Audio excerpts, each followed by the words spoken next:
In international diplomacy, even a single phone call can carry the weight of history.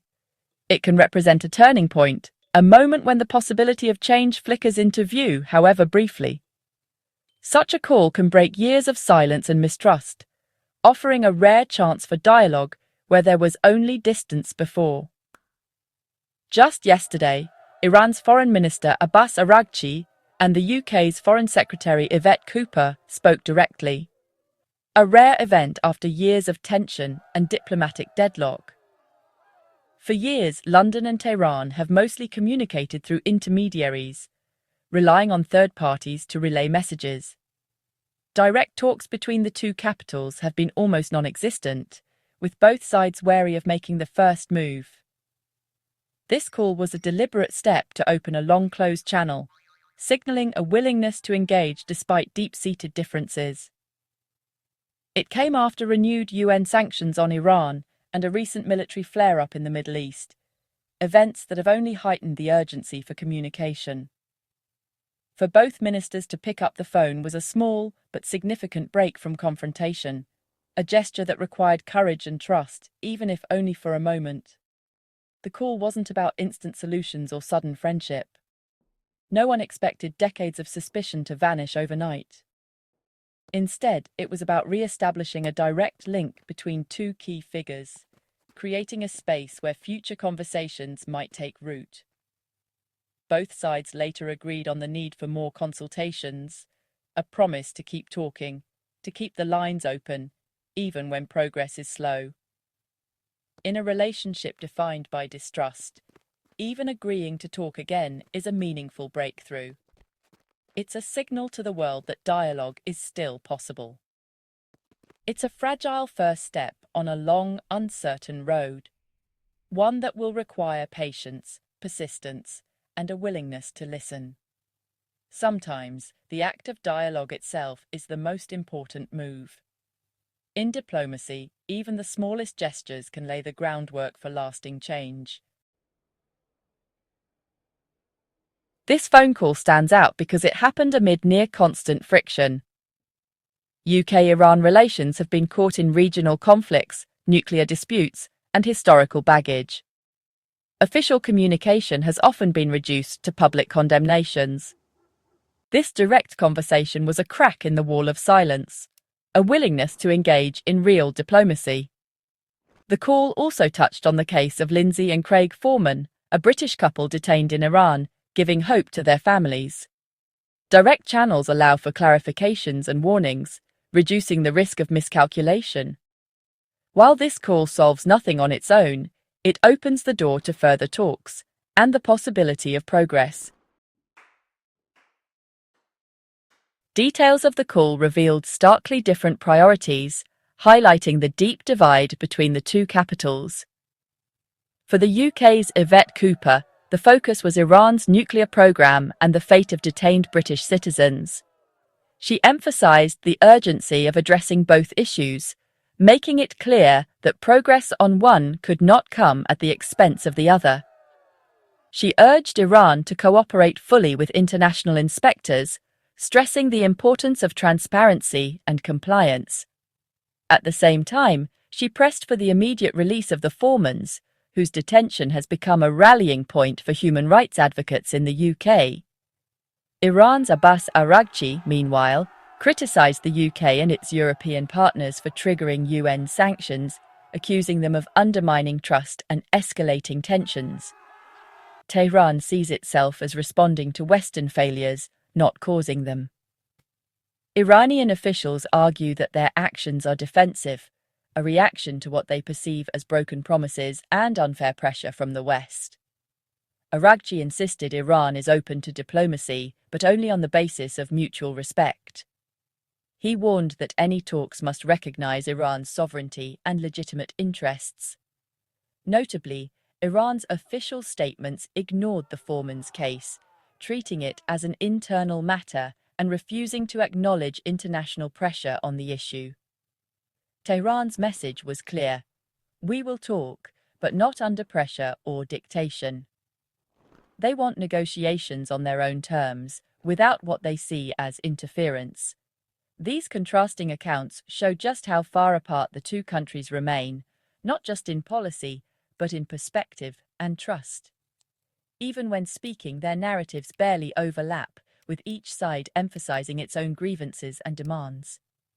The call was less about agreement and more about stating positions, a careful exchange of words rather than a meeting of minds. Still, the fact that both sides engaged directly is a sign of cautious willingness. Even small steps toward dialogue can help prevent further escalation. Dialogue, even with differences, is better than silence. In a climate of mistrust, simply keeping the conversation going is a fragile but necessary hope for progress.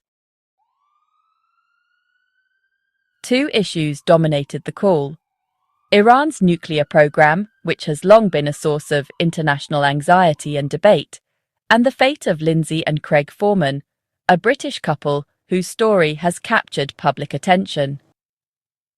The nuclear dispute has shaped Iran's global relations for decades, with the West fearing that Iran's enrichment activities could lead to weaponization, sparking concerns about regional security and nuclear proliferation. Iran, however, insists its program is for peaceful energy purposes. The UK, along with other Western nations, demands verifiable proof and full, unrestricted access for international inspectors to ensure compliance with global agreements. But mistrust runs deep on both sides. The Foreman's detention brings a human face to the standoff. Accused of espionage while travelling, their case is seen by the UK as a clear example of hostage diplomacy, a tactic used to gain leverage. Iran frames such detentions as national security matters, not diplomatic bargaining chips, and maintains that its legal system is simply upholding the law. The fact that the UK raised the case and Iran ignored it during the talks only highlights the deep divide. One side sees a humanitarian crisis and a family torn apart, the other, a straightforward legal process. These issues are microcosms of the broader mistrust and tension that continue to define UK-Iran relations. Iran's nuclear saga began in the early 2000s with secret facilities and Western fears of weaponization. Years of sanctions and standoffs followed, with Iran insisting on peaceful enrichment and the West demanding a halt. The 2015 nuclear deal, JCPOA, imposed strict limits and inspections in exchange for sanctions relief. Hopes were dashed in 2018 when the US withdrew and reimposed sanctions, undermining the deal. Other signatories tried to keep it alive, but US pressure made it nearly impossible. Iran responded by exceeding nuclear limits, reigniting the crisis. The cycle of mistrust and escalation resumed. The phone call is the latest attempt to break that cycle. In summer 2025, the UK, France, and Germany triggered the snapback mechanism, restoring UN sanctions on Iran. They argued Iran's breaches left them no choice, aiming to force compliance and uphold non-proliferation. Iran saw this as betrayal, blaming the US for first abandoning the deal and Europe for failing to deliver promised relief. The snapback further isolated Iran, deepening economic pain and diplomatic rifts.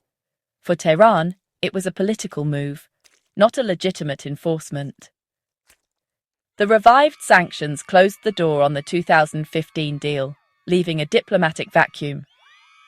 Grievances hardened on all sides. The recent phone call happened against this backdrop of renewed hostility. UK-Iran tensions are shaped by the Middle East's shifting landscape. A brief war between Iran and Israel in June 2025, with US involvement, brought the region to the brink. The aftermath deepened Iran's sense of siege and mistrust. Meanwhile, Iran's regional influence is waning as allies in Syria and Iraq seek independence. New Arab blocs are emerging, less willing to align with Tehran. Sanctions and regional losses leave Iran under pressure from all sides. This complex backdrop shapes Tehran's current diplomatic posture, defiant, yet searching for new options.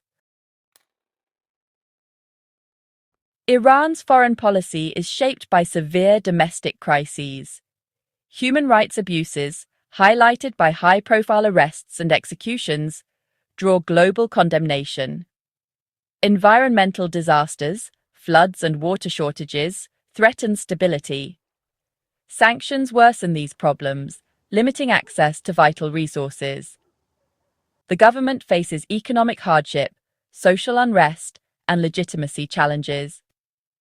These pressures fuel both defiant rhetoric abroad and a search for diplomatic relief.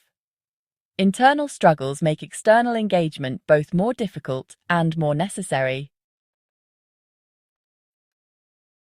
After years of tension, a simple phone call is a reminder that diplomacy remains essential. The conversation between Araghchi and Cooper affirmed a mutual desire to keep talking, despite deep divisions. Dialogue offers a way to address nuclear fears, advocate for detainees, and reduce the risk of conflict. Trust is the biggest obstacle. Each side feels betrayed by the other. Rebuilding it will require concrete actions, not just words. The future depends on whether small steps like this call can be built upon. In a world of risk, even a fragile moment of connection is a vital opportunity for peace.